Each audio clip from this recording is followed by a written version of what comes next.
Bami, you know, come with bread and kose this morning. I'm alone here, play. Huh? Offer. You don't know, I'm sure. You get you are that's mechanic. Okay. The complex. That's a call. Hello?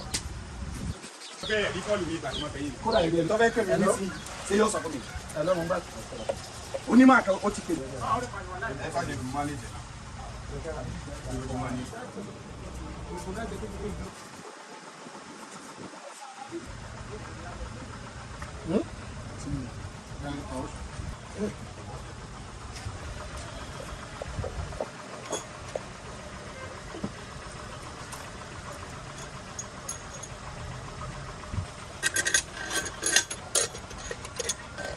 That's fine.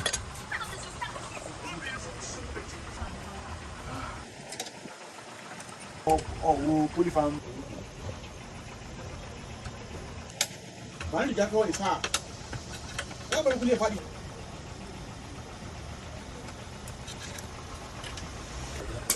Nilai apa nak?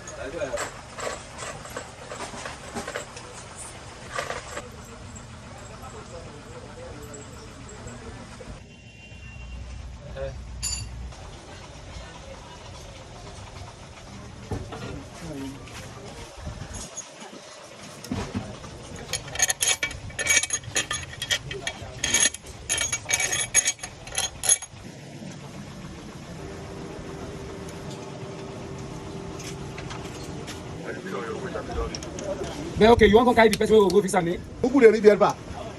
So, This guy make him go fix him. Okay. Wah, ba mo tahu apa baca kepada tu kawan tahu nak.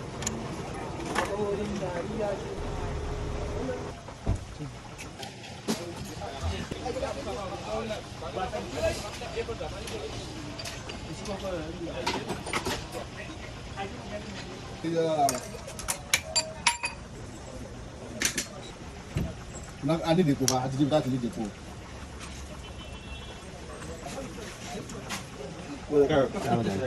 Lagi dah.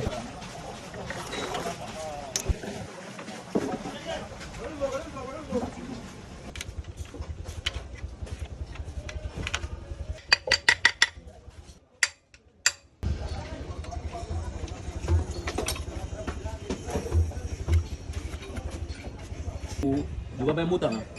Dokoro mana saya kerja kau mai.